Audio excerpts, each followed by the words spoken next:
सभी भाइयों बहनों के आपके अपने चैनल वाईसीटी बुक्स में एक बार फिर से स्वागत है। प्लीज़ जो भी तक हमारे चैनल को सब्सक्राइब नहीं किए होंगे जरूर सब्सक्राइब कर लेंगे, बेल आइकन को भी दबा देंगे जिससे कि नोटिफिकेशन आपके पास पहुंचता रहेगा। देखिए मैं बता दूं कि आप लोगों की हिस्ट्री की 1000+ मैं एमसीक्यू करा रहा हूं जिसका ये पार्ट नंबर 13 है। मैं इसके पहले 12 पार्ट को अपलोड कर चुका हूँ, तो प्लीज़ जो भी तक हमारे इस पार्ट को नहीं देखे होंगे जाके देख सकते हैं। आप लोगों को प्लेलिस्ट में मिल जाएगा। प्लेलिस्ट का लिंक आप लोगों को डिस्क्रिप्शन में भी दे दिया जाएगा, आप वहाँ से भी जाके देख सकते हैं। मैं बता दूँ कि आप लोगों के लिए हिस्ट्री का जो 1000 ये एमसीक्यू है इसमें आपको बेस से पढ़ाया जा रहा है, एकदम बेस से पढ़ाया जा रहा है। अगर आप पहली वीडियो से देखते हुए अगर 13 वीडियो पर आएंगे तो आपको खुद ही अनुभव हो जाएगा कि हाँ हमारी जो हिस्ट्री है 20 से 25 से 30% के मैं अप्रॉक्स में मान सकता हूँ कि तैयार हो चुकी होगी। इसलिए कि आप अगर इन 1000 क्वेश्चनों को लगा लेते हैं तो आपको ये खुद ब खुद अनुभव हो जाएगा कि हाँ हमारी हिस्ट्री के मतलब कुछ पोर्शन तैयार हो रहे हैं धीरे धीरे, क्योंकि जो डिस्क्रिप्टिव रूप से पढ़ाया जैसे हैं उसी तरह के जितने भी डिस्क्रिप्टिव से क्वेश्चन बनेंगे आपको एकदम बेस से। मैं प्राचीन ऋग्वेद से आर्यों से वहाँ से चालू किया हुआ हूँ, उसके बाद एक बेस से जिस टॉपिक से उठाता हूँ उस टॉपिक सारे क्वेश्चन को कवर करते हैं। तो प्लीज़ आप लोग हमारे इस वीडियोस को देखा कीजिएगा, ठीक है। चलते हैं हम आज के पहले क्वेश्चन पे। देखिए क्वेश्चन मैं लास्ट में पूछता हूँ, आपको उसका राइट आंसर कमेंट में देना होता है। मैंने क्या पूछा था, काव्य भक्ति के रूप में उर्दू का प्रयोग करने वाला पहला लेखक कौन था। तो इसका जो राइट आंसर था क्या था, राइट आंसर कल का राइट आंसर था ये क्वेश्चन का अमीर खुसरो जो था इसका राइट आंसर था। चलते हैं अगले क्वेश्चन पे। अगला क्वेश्चन क्या दिया है, पानीपत की दूसरी लड़ाई निम्नलिखित में से किसके किसके बीच में लड़ी गई थी। बहुत इंपॉर्टेंट क्वेश्चन पूछा हुआ क्वेश्चन है। देखिए मैं बताता हूँ आप लोगों को, जो क्वेश्चन पूछे हुए होते हैं स्पेशली मैं उन्हीं क्वेश्चन को लेता हूँ। स्पेशली रूप से जो एसएससी आरआरबी और यूपी ट्रिपल एससी में पूछे हुए क्वेश्चन है उन्हीं को मैं ज़्यादातर कवर करता हूँ, ठीक है। अब बात आ रही है यहाँ पे कि पानीपत की जो दूसरी लड़ाई लड़ी गई थी निम्नलिखित में से किसके किसके बीच में लड़ी गई थी। तो इसका जो राइट आंसर है क्या होगा, अकबर और हेमू के बीच में। अकबर हेमू के बीच में पानीपत की दूसरी लड़ाई लड़ी गई थी। चलते हैं हम दूसरे क्वेश्चन पे। दूसरा क्वेश्चन क्या दिया हुआ है, दीन ए इलाही नामक धर्म की शुरुआत किसने की थी। पूछ रहा है दीन ए इलाही। देखिए हर क्वेश्चन के बाद से मैं आपको 3 से 5 सेकंड का समय दूंगा। आपको ये एक मॉक टेस्ट के रूप में रहता है, आपका एक प्रकार का टेस्ट है, आपको बताना रहेगा कि इसमें कितने क्वेश्चन आप लोगों को सही है, ठीक है। तो दीन इलाही नामक धर्म की शुरुआत किसके द्वारा किया गया। तो इसका राइट आंसर आपको बताना है, हुमायूं, जहांगीर, अकबर और शाहजहां। तो इसका राइट आंसर क्या हो जाएगा, तो इसका जो राइट आंसर हो जाएगा सी हो जाएगा, अकबर। अकबर के द्वारा दीन इलाही नामक धर्म की शुरुआत की गई थी। चलते हैं अगले क्वेश्चन पे। अगला क्वेश्चन क्या दिया हुआ है, पानीपत का प्रथम युद्ध कब हुआ था। देखिए मैं पीछे पढ़ा चुका हूँ, जिन लोग मेरी वीडियो को देखे होंगे उसमें जान गए होंगे पानीपत की प्रथम युद्ध किसके किसके बीच में हुआ था, उससे रिलेटेड कुछ चीज़ों को मैं भी बताया हूँ। कहने का मतलब है कि आप लोग जब तक पीछे की वीडियोज़ नहीं देखेंगे आगे की वीडियो समझ में नहीं आएगी। इसीलिए जैसे कि आप डिस्क्रिप्टिव में भी वही हाल है, जब तक आप उस क्वेश्चन को आप लोग पीछे की पोर्शन को नहीं देखेंगे डायरेक्ट आप लोगों को आगे चीज़ों को समझ में नहीं आएगा। उसी तरह से मैं बेस से लेके चल रहा हूँ कि आप लोगों को कंटिन्यू समझ में आए वो सब चीज़ें। पूछ रहा है पानीपत का प्रथम युद्ध कब हुआ था, तो बताइए इसका राइट आंसर क्या हो जाएगा। तो पानीपत का जो प्रथम युद्ध हुआ था तीसरे का बी 21 अप्रैल 1526 को 21 अप्रैल 1526 को पानीपत का प्रथम युद्ध लड़ा गया था, ठीक है। चलिए चलते हैं अगले क्वेश्चन पे। अगला क्वेश्चन क्या दिया हुआ है, 1526 ईस्वी में बाबर ने किस वंश के शासक को हराकर मुगल साम्राज्य की नींव डाली। देखिए ये पानीपत के प्रथम युद्ध से ही रिलेटेड है, अब आप लोग इतने समझ चुके होंगे। 1526 ईस्वी में बाबर ने किस वंश के शासक को हराकर मुगल साम्राज्य की नींव डाली थी। सैयद वंश को, लोधी वंश को, तुगलक वंश को, खिलजी वंश को। तो इसका राइट आंसर बताइए क्या हो जाएगा। पानीपत की जो प्रथम लड़ाई भी पूछी जाती है वो कब हुई थी, 1526 में हुई थी, मैंने बताया। अभी पूछ रहा है बाबर किस वंश के शासक के द्वारा किसके द्वारा हराया गया था, तो लोधी वंश को हराकर क्या किया था उसने अपने मुगल साम्राज्य की नींव भारत में डाल ली थी। चलते हैं अगले क्वेश्चन पे। अगला क्वेश्चन क्या दिया हुआ, हुमायूं नामा किसके द्वारा लिखी गई थी। पूछ रहा है हुमायूं नामा किसके द्वारा लिखी गई थी, गुलबदन बेगम, मुमताज महल, जहांसारा बेगम, रोशन आरा बेगम। तो बताइए इसका राइट आंसर क्या हो जाएगा। तो इसका राइट आंसर हो जाएगा गुलबदन बेगम के द्वारा हुमायूंनामा लिखी गई थी। बहुत इंपॉर्टेंट क्वेश्चन है, ये एसएससी में पूछा हुआ क्वेश्चन है, ठीक है। तो मैं आप लोगों को बता रहा हूँ कंटिन्यू कि ये सब जितने भी क्वेश्चन है सारे कहीं ना कहीं पूछे हुए हैं, या तो एसएससी या तो यूपी ट्रिपल एससी या तो आरआरबी या यूपीपी, जहाँ भी हो पूछे हुए क्वेश्चन है। चलते हैं अगले क्वेश्चन पे। मैं हर क्वेश्चन को तो बता नहीं सकता हूँ कि कहाँ कहाँ पे पूछे गए हैं, इसीलिए चलते हैं। बताइए अगला क्वेश्चन क्या दिया हुआ। क्वेश्चन नंबर 6 क्या कह रहा है, गुजरात विजय की याद में अकबर ने किसका निर्माण करवाया था। पूछ रहा है गुजरात विजय के निर्माण में अकबर ने किसका निर्माण करवाया था। बड़ा इमाम बाड़ा का, बुलंद दरवाजा का, जमा मस्जिद का, सिद्धाती वशीर का। बताइए इसका राइट आंसर क्या हो जाएगा। छठवें का राइट आंसर बी हो जाएगा, बुलंद दरवाज़ा। बुलंद दरवाज़ा का निर्माण गुजरात विजय की याद में अकबर के द्वारा करवाया गया था। ये भी पूछा जाता है बुलंद दरवाज़ा का निर्माण किसके द्वारा कराया गया, तो अकबर के द्वारा कराया गया। तो यहाँ पे क्वेश्चन में से आप लोगों को एक क्वेश्चन और भी मिल जाते हैं। ठीक है, चलते हैं हम अगले क्वेश्चन पे। Question number 7। क्वेश्चन नंबर 7 कह रहा है मुगल प्रशासन व्यवस्था में मनसबदारी प्रणाली की शुरुआत किसने किया था। पूछ रहा है, क्या पूछ रहा है, बहुत इंपॉर्टेंट क्वेश्चन है, मनसबदारी प्रणाली। ये पूछा हुआ क्वेश्चन, कई बार ये सब क्वेश्चन पूछे जाते हैं यार, मैं कितनी बार बताऊं। देखिए एसएससी में ये 2010, 12, 15, देखिए इस तरह से क्वेश्चन पूछे हुए, यूपी ट्रिपल एस में क्वेश्चन पूछा हुआ है। तो ये सब क्वेश्चन आप लोगों को रिपीटेड क्वेश्चन है, मैं बताता हूँ, हमेशा ये अल्टरनेट क्रम में पूछे जाते हैं। अगर ये साल पूछ लिया जाएगा तो एक 2 साल गैप लगाकर फिर पूछा जा सकता है, और नहीं भी होता है तो आपको एक पहले पेपर में पूछा गया तो फिर हो सके तो चौथे पेपर में उसी का सीरीज में पूछ दिया जाता है। तो ऐसे सब क्वेश्चन पूछे जाते हैं, पूछा जा रहा है, उसी से रिलेटेड पूछ दिए जाएंगे। मुगल प्रशासन व्यवस्था मनसबदारी प्रणाली की शुरुआत किसने किया था, शाहजहां ने, अकबर ने, जहांगीर ने, बाबर ने। तो 7वें का राइट आंसर क्या हो जाएगा, बी हो जाएगा, अकबर। अकबर ने किया था मनसबदारी प्रणाली की शुरुआत। चलते हैं अगले क्वेश्चन पे। अगला क्वेश्चन क्या दिया हुआ है, क्वेश्चन नंबर 8। मुगल काल की राजभाषा थी, पूछ रहा है मुगल काल की राजभाषा क्या थी, उर्दू, हिंदी, अरबी और फारसी। तो बताइए इसका राइट आंसर क्या हो जाएगा, इसका राइट आंसर हो जाएगा डी, फारसी।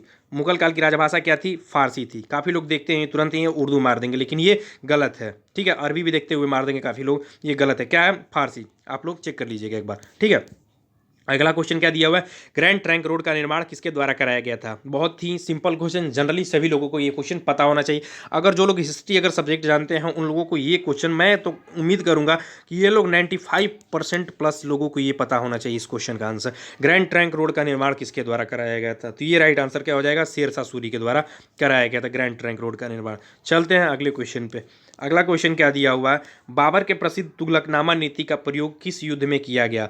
पूछ रहा है कि बाबर की प्रसिद्ध जो तुगलकनामा नीति थी इसका प्रयोग किस युद्ध में किया गया था। खानवा के युद्ध में किया गया था, घाघरा के युद्ध में किया गया था, पानीपत के युद्ध में किया गया था, इनमें से कोई नहीं। बहुत ही इंपॉर्टेंट क्वेश्चन है, ये भी एसएससी में पूछा हुआ क्वेश्चन है। बताइए इसका राइट आंसर क्या हो जाएगा। तो 10वें का राइट आंसर आपका क्या हो जाएगा, सी हो जाएगा। पानीपत के प्रथम युद्ध में तुगलकनामा नीति का प्रयोग किया गया था। आपको मैं बता दूं कि जो ये पानीपत की प्रथम युद्ध थी ना, आप लोगों को मैंने भी बताया 1526 में लड़ा गया था। कहने का मतलब है कि बाबर के द्वारा इसमें बहुत ही कम सेना लिया गया था, और जो लोधी वंश का शासक लेकर आया गया था इब्राहिम लोधी के द्वारा, उसके द्वारा बहुत ही कम, उसके द्वारा बहुत ज़्यादा शासक वो था। लेकिन बाबर के द्वारा ये भी पूछा जाता है कि पानीपत के युद्ध में पहली बार तोपों का प्रयोग किया गया था बाबर के द्वारा। पहली बार पूछा जाता है किसमें तोप का प्रयोग किया गया, तो पानीपत के प्रथम युद्ध में ही ये युद्ध क्या कहते हैं, मिसाइल का प्रयोग किया गया था। ठीक है, तोप का प्रयोग किया गया, सॉरी मिसाइल नहीं, तोप का प्रयोग किया गया था। लेकिन अभी इब्राहिम लोधी की बड़ी सेना होने के बावजूद भी क्यों हार गई, क्योंकि वहाँ पे इसके द्वारा कई प्रकार से मतलब सेना का जो नेतृत्व करने की बात कही गई थी, इसमें तुगलकनामा नीति अपनाई गई। चाहे तोप भी कारण माना जाता है, चाहे ये भी माना जाता है कि जो उसके घोड़े हाथी थे बहुत ज़्यादा मतलब बड़े पैमाने पर थे, ठीक है ना, लोधी के। लेकिन इसके द्वारा छोटे होने के बावजूद भी ये शीशा का प्रयोग किए थे, जिसकी वजह से जो जो हाथी घोड़े हुए थे वो काफ़ी ज़्यादा मतलब उनके आंखों पर रोशनी पड़ने की वजह से इधर उधर विचलित हो गए थे, जिसके बाद से अपने में ही इधर उधर भगदड़ मच गई थी, जिसके बाद से उसमें हार मिली थी और बाबर के द्वारा नींव डाल दी गई थी मुगल साम्राज्य की। चलते हैं अगले क्वेश्चन पे। अगला क्वेश्चन क्या दिया हुआ, अकबर के शासनकाल में भू राजस्व के सुधार के लिए कौन उत्तरदायी था। पूछ रहा है अकबर के शासनकाल में भू राजस्व के सुधार के लिए कौन उत्तरदायी था। बीरबल था, टोडरमल था, जय सिंह था, बिहारी मल था। तो इसका राइट आंसर बताना है, क्या हो जाएगा। बहुत इंपॉर्टेंट क्वेश्चन और बहुत ही आसान क्वेश्चन, बताइए इसका राइट आंसर। तो इसका राइट आंसर क्या हो जाएगा, टोडरमल। मैं एक क्वेश्चन बताया हूँ पीछे, आप लोग जो भी वीडियो नहीं देखेंगे जाके देखेंगे और वहाँ से आकर आप लोग कमेंट में आंसर देंगे। क्या देंगे, टोडरमल भू राजस्व के सुधार के लिए कौन उत्तरदायी है। तो इसका आंसर हो गया टोडरमल। टोडरमल का पुरोगामी किसे कहा गया है आपको बताना है। मैं पीछे वीडियो में बता चुका हूँ, इसका राइट आंसर आपको बताना है, कमेंट में बताइएगा टोडरमल का पुरोगामी किसे कहा गया है। ठीक है, चलते हैं अगले क्वेश्चन पे। अगला क्वेश्चन क्या दिया हुआ, अकबर के शासनकाल में महाभारत की फारसी अनुवाद किया गया, यह किस नाम से जाना जाता है। पूछ रहा है अकबर के शासनकाल में महाभारत का फारसी में अनुवाद किया गया, यह किस नाम से जाना जाता है। ये इकबालनामा, रजनामा, अकबरनामा, सकीनात उल औलिया। बताइए इसका राइट आंसर क्या हो जाएगा। तो 12 का राइट आंसर आपको बताना है। ये भी बहुत ही सिंपल क्वेश्चन है, ये पूछा हुआ क्वेश्चन है एसएससी से लेके यूपीपी में भी ये क्वेश्चन पूछा हुआ, 2009 में पूछा हुआ क्वेश्चन है। तो इस तरह के क्वेश्चन आपको पूछे जाते हैं पेपर में। बताइए इसका राइट आंसर क्या हो जाएगा। तो 12 का राइट आंसर आपका बी हो जाएगा, रजनामा के द्वारा। रजनामा जो है अकबर के शासनकाल में महाभारत का फारसी अनुवाद। मैं सारी चीज़ों को बता चुका हूँ कि भगवत गीता का तेलुगु में अनुवाद किसके द्वारा, महाभारत का फारसी में अनुवाद किसके द्वारा कराया गया, तो उर्दू में अनुवाद। ये सब जितनी भी चीज़ें ये क्वेश्चन हमेशा पूछी जाती हैं। ये क्वेश्चन आपको किसी भी तरह के जो भी क्वेश्चन है इन सबसे बनते हैं, जिस तरह से आपको ये सब किसी ना किसी पेपर में पूछने को देखने को आपको मिल सकते हैं। ठीक है, चलते हैं अगले क्वेश्चन पे। अगला क्वेश्चन क्या दिया है, निम्नलिखित में से कौन अंतिम मुगल सम्राट था। पूछ रहा है कौन अंतिम मुगल सम्राट था। आपको पता ही होगा बहादुर शाह द्वितीय, बहादुर शाह जफर के नाम से भी हम इसको जानते हैं। ये किसके द्वारा लड़ा था, अंग्रेजों के द्वारा लड़ा था। निम्नलिखित में से कौन अंतिम मुगल सम्राट था, तो बहादुर शाह जफर भी आपको लिखा मिल सकता है, जफर, या बहादुर शाह द्वितीय भी मिल सकता है। चलते हैं हम अगले क्वेश्चन पे। अगला क्वेश्चन क्या दिया हुआ, दे रहा है मुगल शासन काल में चित्रकारी किसके शासनकाल में चरमोत्कर्ष पे थी। चरमोत्कर्ष का मतलब आप समझ लीजिए, मतलब किसके शासनकाल में सबसे मतलब ऊपर थी, मतलब कहने का मतलब है कि सबसे ज़्यादा प्रचलित थी। सिंपल भाषा में जान लीजिए, तो मुगल शासनकाल में चित्रकारी किसके शासनकाल में, ये यूपीपी में आया हुआ क्वेश्चन है। जो लोग भी 41,520 पुलिस की जो पेपर दिए होंगे उन लोगों को पता होगा कि इसमें ये पूछा हुआ था कि किसके शासनकाल में चित्रकारी जो थी चरमोत्कर्ष पे थी, तो ये जहांगीर के शासनकाल में चरमोत्कर्ष पे थी। चलते हैं अगले क्वेश्चन पे। अगला क्वेश्चन क्या दिया, प्रसिद्ध संगीतज्ञ तानसेन और बैजू बावरा किसके शासनकाल में सुप्रसिद्ध थे। आपको बताया, पूछ रहा है कि तानसेन व जो बैजू महाराज थे किसके शासनकाल में सुप्रसिद्ध थे। जहांगीर, बहादुर शाह द्वितीय, अकबर और शाहजहां। मैंने अभी द्वितीय को बताया है कि इसको जफर भी कहते हैं, बहादुर से जफर भी कहते हैं। तो बताइए इसका राइट आंसर क्या हो जाएगा, तो 15 का राइट आंसर आपका सी हो जाएगा, अकबर। तानसेन और बैजू बावरा किसके शासनकाल में सुप्रसिद्ध थे, तो ये अकबर के शासनकाल में प्रसिद्ध थे। आप लोगों को पता होगा तानसेन के बारे में, तानसेन की कहानी अगर जो लोग नहीं पढ़े होंगे जाकर जरूर पढ़ेंगे, इसलिए कि बहुत ही इंटरेस्टेड कहानी है इनके बारे में। जो लोग पढ़ेंगे आप लोग खुद ही पता चल जाएगा कि वो कहानी। ठीक है, चलते हैं अगले क्वेश्चन पे। अगला क्वेश्चन क्या दिया हुआ, अगला क्वेश्चन दिया अकबर के द्वारा बनाए गए उपासना भवन पूजा गृह का नाम क्या है। पूछा रहा है अकबर के द्वारा जो बनाया गया था उपासना भवन, उसको उपासना भवन कहते थे। ठीक है, उसको पूजा गृह हम लोग जानते हैं, हम लोग अपने नाम से जानते हैं जैसे पूजा गृह, उपासना भवन, उसका नाम क्या दिया गया था। ये भी इंपॉर्टेंट क्वेश्चन है, ये भी पूछा हुआ क्वेश्चन है, ये भी ट्रिपल एससी में पूछा हुआ क्वेश्चन है और एसएससी में भी पूछा हुआ क्वेश्चन है। बताइए इसका राइट आंसर क्या हो जाएगा, तो इसका राइट आंसर हो जाएगा 16 का राइट आंसर आपका सी हो जाएगा, इबादत खाना। इबादत खाना जो अकबर के द्वारा उपासना भवन बनाया गया था, क्योंकि आप लोग जानते ही हैं कि जोधा जो थी वो क्या थी, वो हिंदू थी। उनके द्वारा क्या किया गया था, शादी, मतलब अकबर जो था उनको अपने राजमहल में ले गया था, उसके बाद शादी विवाह किया था। तो कहने का मतलब है कि वो अपने भगवान को पूजा करती थी, लेकिन उनके लिए एक अलग से इबादत खाना बनवाया गया था, जिसको हम पूजा गिरी के नाम से जानते हैं। चलते हैं अगले क्वेश्चन पर। अगला क्वेश्चन क्या दिया, अकबर का जीवन कथा निम्नलिखित में से किसके द्वारा लिखी गई थी। पूछ रहा है अकबर की जो जीवन कथा है निम्नलिखित में से किसके द्वारा लिखी गई है, तो 17 का राइट आंसर बताना है। ये भी पूछा हुआ क्वेश्चन है। देखिए जीवनी जो जितनी होती है ना, ये भी क्वेश्चन पूछा जाता है, ये आपकी उस समय की जीवनी छोड़िए, आजकल की जो भी जीवनी है ना, आत्मकथा इनके द्वारा, सचिन तेंदुलकर के द्वारा क्या लिखी गई, बीवीएस लक्ष्मण के द्वारा क्या लिखी गई, नरेंद्र मोदी के द्वारा क्या लिखी गई, मैरी कॉम के द्वारा क्या लिखी गई, ये सब जितनी आत्मकथाएं हैं सब क्वेश्चन बनते हैं। यही नहीं, अभी के ही नहीं, जो पुराने भी हैं उन समय के भी बनते हैं। ये इतिहास में पूछे जा सकते हैं, वो करंट में पूछे जा सकते हैं, बस इतना का अंतर होता है। अकबर की जीवन कथा में निम्नलिखित में से किसके द्वारा लिखी गई थी, तो इसका जो राइट आंसर हो जाएगा क्या हो जाएगा, ए हो जाएगा। 17 का राइट आंसर हो जाएगा ए, अबुल फजल। अबुल फजल के द्वारा अकबर की जीवनी लिखी गई थी। चलते हैं हम अगले क्वेश्चन पे। अगला क्वेश्चन क्या दिया हुआ, बाबर मूल रूप से कहाँ का शासक था। पूछ रहा है बाबर मूल रूप से कहाँ का शासक था, तो 18 का जो राइट आंसर आपको बताना है क्या हो जाएगा, ए हो जाएगा, फारगाना। फारगाना का शासक था बाबर। चलते हैं अगले क्वेश्चन पे। अगला क्वेश्चन क्या दिया है, किसने मुगल साम्राज्य की राजधानी को आगरा से दिल्ली स्थानांतरित किया। बहुत इंपॉर्टेंट क्वेश्चन पूछा हुआ क्वेश्चन है, बताइए इसका राइट आंसर क्या हो जाएगा, जहांगीर, औरंगजेब, हुमायूं और शाहजहां। तो 19 का राइट आंसर बताइए क्या हो जाएगा, इसका राइट आंसर हो जाएगा डी, शाहजहां। शाहजहां के द्वारा मुगल साम्राज्य की जो राजधानी थी वो आगरा से दिल्ली को स्थानांतरित किया गया था। चलते हैं अगले क्वेश्चन पे। Question number 20। क्वेश्चन नंबर 20 क्या कह रहा है, तुलसीदास किसके शासन, सॉरी यहाँ पे हो गया शासनकाल की बात कर रहा है, किसके शासनकाल में का शासनकाल से संबंधित थे, किसके शासनकाल से तुलसीदास जो संबंधित थे, बाबर, शाहजहां, औरंगजेब और अकबर। तो इसका राइट आंसर बताना है क्या हो जाएगा, तो इसका जो राइट आंसर हो जाएगा क्या हो जाएगा, डी, अकबर के शासनकाल में तुलसीदास प्रसिद्ध थे। चलिए चलते हैं, यहाँ जुड़े हुए थे, ये भी क्वेश्चन है। चलते हैं अगले क्वेश्चन पे। अगला क्वेश्चन क्या दिया हुआ, अकबर की युवा अवस्था में उनका संरक्षक कौन था। पूछ रहा है अकबर की युवा अवस्था में उनका संरक्षक कौन था, हेमू था, फौजी था, अबुल फजल था, बैरम खां था। तो इसका राइट आंसर आपको बताना है क्या हो जाएगा, तो इसका जो राइट आंसर हो जाएगा 21 का राइट आंसर डी हो जाएगा, बैरम खां।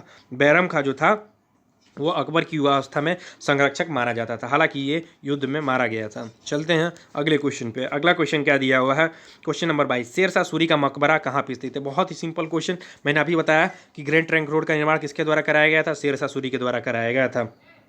अभी पूछ रहा है अच्छा शेरशाह सूरी की मृत्यु कैसे हुई थी, तो याद रख लीजिए बहुत इंपॉर्टेंट क्वेश्चन है ये। शेरशाह सूरी की जो मृत्यु हुई थी वो उसी के तोप खाने में अर्थात बारूद खाने में जो हुई थी, मृत्यु हो गई थी विस्फोट होने की वजह से, शेरशाह सूरी की मृत्यु माना जाता है। अब पूछ रहा है इसका मकबरा कहाँ पे है, तो इसका मकबरा जो है बिहार के सासाराम में स्थित है। याद रख लीजिएगा बिहार के सासाराम में स्थित है। चलते हैं अगले क्वेश्चन पर। अगला क्वेश्चन क्या दिया, राजा बीरबल की उपाधि किसके द्वारा दिया गया था, सॉरी किसे दिया गया था, बताइए। यहाँ पे दिया पूछा रहा है कि राजा बीरबल की उपाधि किसे दिया गया था, किसे दिया गया था, ठीक है। तो बताइए इसका राइट आंसर क्या हो जाएगा, किसे दिया गया था। अब बात इस तो आती है तो महेश दास, महेश दास को क्या दिया गया था, महेश दास का बीरबल का पूरा नाम भी पूछा जाता है बचपन का, तो महेश दास। चलते हैं अगले क्वेश्चन पे। अगला क्वेश्चन क्या दिया हुआ, अगला क्वेश्चन दिया ग्रैंड ट्रंक सड़क किसको जोड़ती है। अभी बात किया जरा ग्रैंड ट्रंक सड़क किसके द्वारा बनाई गई थी, सासाराम। सासाराम का जो है कहाँ पे है, तो सासाराम का अभी मकबरा जो है सॉरी शेरशाह सूरी का मकबरा कहाँ पे है, सासाराम में है। और ग्रैंड ट्रंक सड़क का निर्माण किसके द्वारा भी कराया गया था, तो शेरशाह सूरी के द्वारा कराया गया था। अब बात कर रहा है किसको जोड़ती है, तो 24 का राइट आंसर हो जाएगा सी, कोलकाता व अमृतसर को। याद रख लीजिएगा ये क्वेश्चन पूछा हुआ क्वेश्चन है, एसएससी में भी पूछा हुआ क्वेश्चन है। कोलकाता और अमृतसर को जोड़ती है ग्रैंड ट्रंक सड़क, ठीक है। एक क्वेश्चन आपके लिए, इसका राइट आंसर आपको कमेंट में बताना है। और एक क्वेश्चन मैंने पीछे भी पूछा हूँ, कुछ जो टोडर महल है उसका पुरोगामी किसे कहा जाता है, मैं पिछले वीडियो में पढ़ा चुका हूँ, आप लोग देखिएगा फिर आकर बताइएगा इसका राइट आंसर कमेंट में।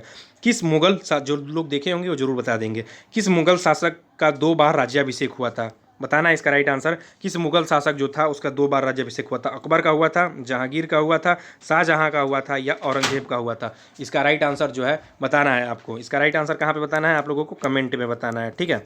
बताइएगा जल्द से जल्द आप लोग कमेंट में इसका राइट आंसर बता दीजिएगा। और मैं यही कहूँगा कि देखिए वाईसीटी आप लोगों के लिए अभी तो हिस्ट्री का लेकर आई, आगे पॉलिटी हिंदी जो भी सब्जेक्ट होंगे उसके लिए बहुत ही जल्द आप लोगों को लेकर आने वाली है। हालांकि मैं बता दूं कि आप लोगों को टेक्निकल की क्लासेस चालू की है, 2 आप लोगों की टेक्निकल की क्लासेस भी अभी डाल चुकी है, ठीक है।